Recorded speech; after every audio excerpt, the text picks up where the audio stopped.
कहानी की शुरुआत होती है एक जंग को लेकर। ये जंग किसी राजा और राज्य के बीच नहीं था।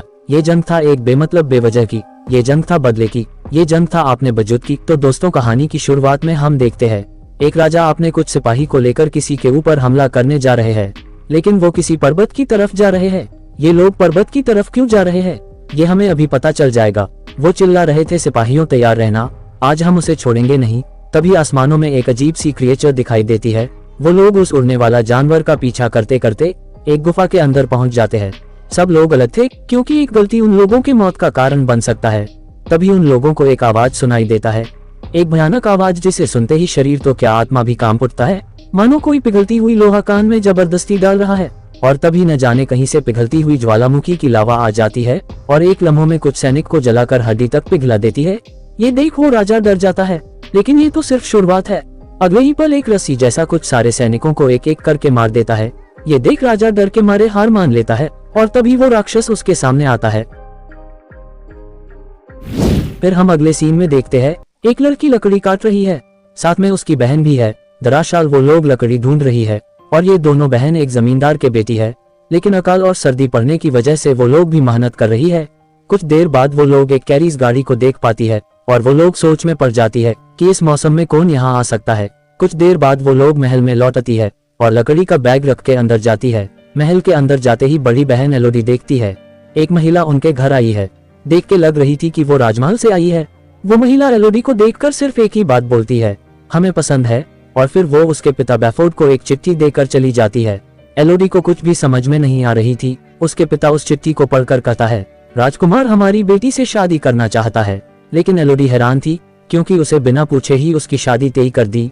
लेकिन उसके पिता कहते हैं उसे मालूम है कि एलोडी दुनिया घूमना चाहती है और अगर वो राजकुमार से शादी कर लेगी तो वो राजकुमार के जहाज से दुनिया घूम सकती है। पर एलोडी बोलती है शादी करने के लिए दोनों में जान पहचान होना जरूरी है। पर उसके पिता उसे समझाता है, अगर तुम राजकुमार से शादी करोगी तो हम सब बच जाएंगे, क्योंकि सर्दी खत्म होते होते हमारा सारा अनाज खाना पानी खत्म हो जाएगी। अब एलोडी के पास और कोई रास्ता भी नहीं है, इसलिए वो राजी हो जाती है। पर वो अपने बहन फ्लोरिया से बिछे के कभी भी नहीं रही, इसलिए उसकी दिल मानने को राजी नहीं थी। एलोडी की माँ सौतेली है, पर फिर वो अपने सगे बेटी से भी ज्यादा प्यार करती है। जब वो लोग राजमहल के नजदीक पहुंचती है तो वो लोग आसपास की हरियाली और वातावरण देख के चौंक जाती है। शाही अंदाज में उन लोगों का स्वागत किया जाता है। वो लोग जिंदगी में पहली बार इतनी शानो शौकत देख रहे थे। उन लोगों को एक बड़े से महल में रहने को लाया जाता है।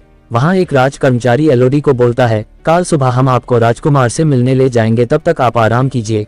ये सब देख वो खुश हो जाती है। वो जब बालकनी में खड़ी होकर बाहर के नज़ारे का आनंद ले रही थी, तभी वो नजदीक और एक महल में एक सुंदर सी लड़की को देख पाती है। वो लड़की भी बहुत खुश दिख रही थी। वो भी एलोडी की उम्र की थी। तभी उस लड़की को एक नौकरानी अंदर जाने को बोलती है और वो अंदर चली जाती है। फिर एलोडी जब रात को बालकनी में आती है तो वो दूर पहाड़ों में कहीं आग जलते हुए देख पाती है। फिर वो आग बुझ जाती है। तभी उसकी पीछे से उसकी बहन पुकारती है। फिर दोनों बहन चुटकुला सुनाते सुनते रात गुजार देती है। अगले सुबह वो राजकुमार हेनरी से मिलती है। मिलते ही वो लोग एक दूसरे को पसंद कर लेते हैं।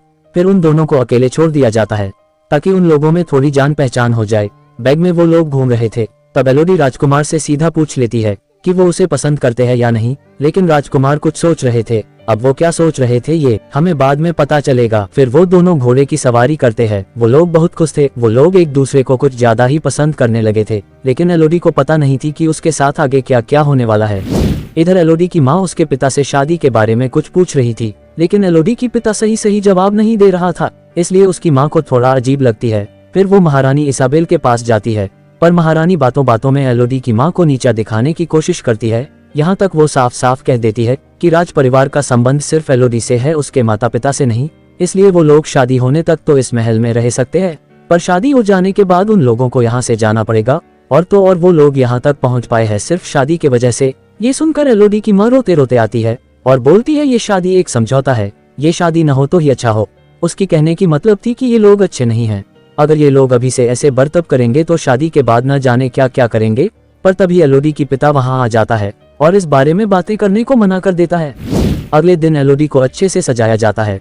फ्लोरिया पहली बार एक राज परिवार के दुल्हन को ऐसे सजते हुए देखती है। फिर उन लोगों का शादी हो जाता है। एलोडी बहुत खुश थी। जिंदगी में पहली बार वो इतनी खुश थी।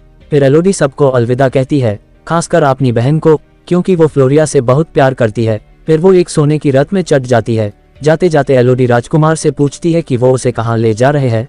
तब राजकुमार उसे बोलते हैं कि वो उसे एक पहाड़ पर ले जा रहे हैं और वहाँ कुछ रीति रिवाज पूरा करना है। ये रीति रिवाज बहुत पुरानी है। गुफा पहुंचते ही एलोडी की मन खुशी से झूम उठती है, पर उसे पता नहीं थी कि उसकी खुशी दुख में बदलने वाली है। वहाँ वो उस महिला को देख पाती है जिसने उसके घर पर न्योता ले गई थी। वो उसे एक सोने की सिक्का देती है। फिर वो उसे और राजकुमार को गुफा के अंदर ले जाती है। गुफा में घुसने के रास्ते के दोनों तरफ गहरी खाड़ी है। तभी वो महिला उसे एक कहानी सुनाती है। ये कहानी वही कहानी है जो हमने पहले देखा था, एक ड्रैगन और एक राजा की लड़ाई की कहानी। लेकिन उस कहानी में राजा को ड्रैगन छोड़ दिया था, पर एक शर्त पर। उस राजा के 3 बेटियों को उस ड्रैगन के पास कुर्बान करना होगा ताकि उस राजा की वंशज आगे न बढ़ पाए। और वो राजा भी अपने राज्य बचाने के लिए उसके बेटियों को देने को तैयार हो जाता है। फिर वो महिला एक छोटा सा चाकू निकालती है। फिर वो राजकुमार और एलोडी के हाथ में छोटा छोटा घाव दे देता है और फिर वो राजकुमार और एलोडी के जख्मी हाथों को एक दूसरे को पकड़ने को बोलती है। इस रिवाज का मतलब है कि एलोडी भी अब राज परिवार के खून के साथ घुल मिल गई है। फिर एलोडी के हाथ में को सोने की सिक्का थी, उसे उस खड़ी में फेंकने को बोलती है। उसके बाद राजकुमार एलोडी को गोद में उठा लेता है और उसे आंखें बंद करने को बोलते हैं। वो आंखें बंद करते ही उसे राजकुमार खाड़ी में फेंक देता है। वो खाड़ी बहुत ही गहरी थी, लेकिन एलोडी झाड़ियों में धक्का खाते हुए नीचे गिरती है, इसलिए उसे कुछ भी नहीं होती। पर ये सिर्फ शुरुआत है, मौत उसका इंतजार कर रही है। वो उस गुफा से बाहर निकलने की कोशिश करती है, लेकिन वो निकल नहीं पाती है। वो समझ गई थी कि वो लोग उसे ड्रैगन के हाथों मरने के लिए छोड़ दिया है और इसीलिए राजकुमार के खून के साथ उसकी खून मिलाया। कुछ भी हो, उसे अब बाहर निकलना है। तभी उसे एक छोटी सी रोशनी दिखाई देती है। वो देखती है ये कोई रोशनी नहीं, एक छोटी सी पंछी आग में झुलस रही है। वो उसे बचाने की कोशिश करती है, लेकिन उसे बचा नहीं पाती है। तभी उसे एक भयानक आवाज सुनाई देती है और वो देखती है बहुत सारी पंछी आग में झुलसते हुए उसके तरफ ही आ रहे हैं। सारे पंछी जोर जोर से चिल्ला रही थी, लेकिन कौन इन पंछियों को मार रहे हैं? तभी कोई उसे भयानक आवाज में पूछती है, तुम्हारी नाम क्या है? एलोडी डरते हुए उसे अपना नाम बताती है। फिर एलोडी उसे पूछती है, तुम चाहते क्या हो? तब वो ड्रैगन उसे बोलता है, मैं तुम्हें मारना चाहता हूँ। ये सुनकर एलोडी भागने लगती है और तभी पीछे से ड्रैगन आग छोड़ने लगता है। वो भाग रही थी और आग उसकी पीछे पड़ी थी। फिर वो एक जगह छिप जाती है जहाँ वो एक जली हुई लड़की को देख पाती है जो कि मर गई थी। ये लड़की वही लड़की है जिसको एलोडी बालकनी से देखी थी। तभी ड्रैगन दूसरी बार आग छोड़ता है। इस बार एलोडी तो बच जाती है, लेकिन उसकी एक पैर जल जाती है। वो दर्द से चिल्ला रही थी। तभी एलोडी अपने पोशाक के अंदर से एक सोने की छोटा सा तलवार निकालती है। अपने पोशाक को काटकर पैरों में बांध देती है। फिर वो अपनी पोशाक से खुशबू वाली पत्थर में आग लगा के उसे एक लैंटर्न की तरह यूज करती है और गुफा के अंदर रास्ता ढूंढने लगती है। लेकिन कुछ देर बाद वो आग भी बुझ जाती है और चारों तरफ अंधेरा छा जाता है। फिर वो एक ऐसी जगह पहुंचती है जहां बहुत सारे कीड़े अंधेरे में जल रही थी। फिर वो अपनी हाथ से रिंग निकलती है और उसे नीचे फेंक देती है ताकि उसे पता चले कि वो खाड़ी कितनी गहरी है। फिर वो जंप लगाती है और सोने की तलवार से वो किसी तरह ऊपर आती है। अब वो रोशनी निकलने वाली कीड़े को देख रही है और उसके दिमाग में एक आइडिया आता है। वो एक कपड़े में कुछ कीड़े को डाल देती है और उसके सहारे रास्ता देखते हुए जाने लगती है। लेकिन उसे पता नहीं थी ये कीड़े कितने फायदेमंद है। एक जगह बर्फ से पानी टपक रहा था तो वो पीने लगती है और तभी ड्रैगन आ जाता है और आग उगल देता है। लेकिन एलोडी किसी तरह खुद को बचा लेती है। फिर वो देखती है गुफा के दीवारों में बहुत सारे नाम लिखा है। ये नाम उन सब लड़कियों के हैं जिनको पीढ़ी दर पीढ़ी बलि चढ़ाई गई है।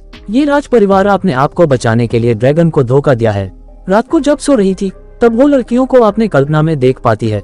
तभी उसकी पैरों में कुछ महसूस करती है। वो देखती है कुछ कीड़े उसके घाव में चिपक गई है। वो उन कीड़े को छुड़ा रही थी। तभी वो देखती है उसकी पैरों के घाव भर गई है।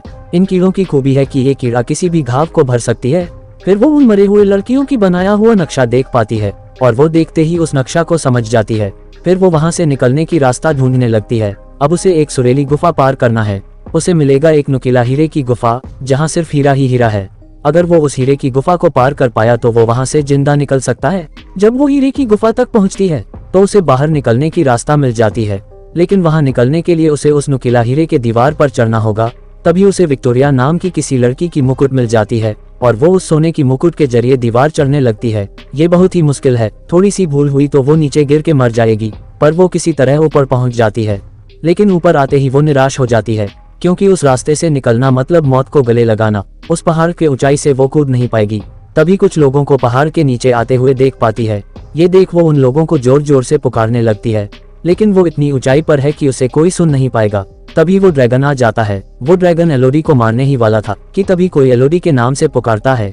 ये देख ड्रैगन वहां से चला जाता है। दरअसल एलोडी के पिता उसे ढूंढने आया है। एलोडी फिर से नीचे उतरती है और वो अपने पिता से मिलने जाता है, लेकिन वो जो देखती है उससे उसकी आंखें भर आती है। वो देखती है 3 ड्रैगन के बच्चे के कंकाल वहां पड़ा है। तभी हम देख पाते हैं राजा 3 ड्रैगन के बच्चों को मार देता है। तब ड्रैगन आके सारे सैनिकों को मार देता है और राजा ड्रैगन से अपनी जान की भिख मांगती है। तब ड्रैगन राजा को न मार के बच्चे खोने का दर्द क्या है यह एहसास कराना चाहता है और उसे अपने बच्चों के बदले उनके बच्चों की बलि चढ़ाने को बोलता है, नहीं तो वो उस राज परिवार को खत्म कर देगा। इधर एलोडी की पिता उसे ढूंढ रहा है, पर एलोडी कुछ बोल नहीं सकती, क्योंकि अगर उसने कुछ बोली तो ड्रैगन को पता चल जाएगा। तभी ड्रैगन एक आदमी को उठा ले जाता है, फिर वो और एक सैनिक को पकड़ के ले जाता है। फिर वो एलोडी के पिता के पास आता है और उसे पकड़ लेता है और एलोडी को बुलाने को बोलता है, लेकिन उसके पिता एलोडी को बुलाने को मना कर देता है, बल्कि वो उसे छिप जाने को बोलता है। तब ड्रैगन उसे यातना देने लगता है। ये देख एलोडी चिल्ला देती है। तब ड्रैगन उसे छोड़ एलोडी को ढूंढने लगता है, लेकिन वो एक दूसरे आदमी का आवाज सुनकर उसे ढूंढने लगता है। एलोडी जब अपने पिता के पास आती है तो उसके पिता उसे अलविदा कह के मर जाता है। उधर ड्रैगन उस आदमी को मार के वापस आ जाता है और एलोडी पर आग उगल देता है, पर एलोडी किसी तरह गुफा से निकल जाता है और वहां से भागने लगती है, लेकिन ड्रैगन भी उसके पीछे पड़ जाता है। एलोडी अपना दिमाग लगा के एक पत्थर के अंदर छिप जाता है और ड्रैगन आके उस घोड़े को जला देता है। वो ड्रैगन इतना गुस्सा था कि वो बादलों में भी आग लगा देता है। ये सब राजमहल से महाराज और महारानी इसाबेल देख रहे थे। महारानी गुस्सा हो जाती है और फ्लोरिया को लेने चली जाती है। सैनिक दरवाजा खोल के फ्लोरिया की माँ को चाकू मार देता है और उसे लेके चले जाते हैं। एलोडी बाहर निकल के अपनी जख्मी माँ को देख पाती है। उसकी माँ उसे बोलती है, तुम्हारी बहन को राजा के सिपाही ले गए हैं, तुम्हारी जगह उसे कुर्बान करने वाले हैं। ये सुनते ही एलोडी चल पड़ता है अपनी बहन को बचाने के लिए। इधर राजकुमार महारानी को रोकने की कोशिश करता है, लेकिन वो नहीं सुनती है, उसे भी उस गुफा में फेंक देती है। कुछ देर बाद एलोडी भी वहां पहुंच जाती है, लेकिन तब तक ड्रैगन उसे ले जा चुका था। तब एलोडी गुफा के अंदर आवाज करने वाला ट्रैप सेट कर देती है। फिर वो अपने पिता की तलवार लेके चल पड़ता है। उधर ड्रैगन भी एलोडी की प्रतीक्षा कर रहा था। वो ट्रैप के आवाज सुनते ही फ्लोरिया को छोड़ के चला जाता है। मौका देख एलोडी फ्लोरिया के पास जाती है और उसे लेके भागने लगती है, लेकिन ड्रैगन फिर से वहां पहुंच जाता है और उनका सामना एलोडी से होती है। एलोडी ड्रैगन को समझाने की कोशिश करती है, पर वो नाकाम हो जाती है। ड्रैगन उस पे हमला करता है और एलोडी पानी में गिर जाती है। वो ऊपर आते ही ड्रैगन उसे पकड़ लेता है, पर एलोडी सोने की चाकू से ड्रैगन के आंखों में वार करती है और ड्रैगन घायल हो जाता है। एलोडी फिर से ड्रैगन पर हमला करती है और बार बार बोलती है, मैं उस राजा का बेटी नहीं हूँ। ड्रैगन घायल था और वो भी घायल था। इस बार वो एक ऐसी जगह खड़ी होती है जहां उसे हमला करने पर वो खुद को ही नुकसान पहुंचाएगा। ड्रैगन एलोडी पर आग से हमला करता है और वो खुद को ही जला देता है। तब एलोडी तलवार उठाती है और ड्रैगन को हाथ में काटा हुआ जख्म दिखाती है और बोलती है, वो लोग मुझे और बाकी सब लड़कियों को ऐसे ही अपने खून में शामिल करता है, लेकिन तुम समझ नहीं पाए, तुमने उन सब लड़कियों को बिना सोचे समझे मार डाला। तब ड्रैगन बोलता है, तो फिर तुम मुझे मार डालो, लेकिन एलोडी उसे मारने की वजह वो कीड़ा लाता है और उस ड्रैगन के शरीर पे डाल देती है और उसे मदद करने को बोलती है। दूसरी तरफ राजकुमार और एक लड़की की बलि चढ़ाने की तैयारी कर रहा था।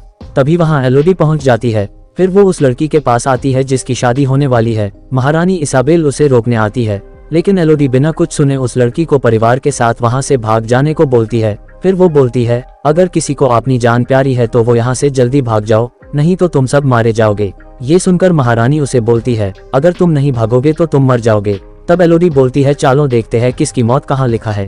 ये बोलते ही वो ड्रैगन वहां आ जाता है और ये देख सब लोग डर जाता है, लेकिन अब भागने का कोई फायदा नहीं, क्योंकि मौत उन लोगों के सिर के ऊपर बैठा है।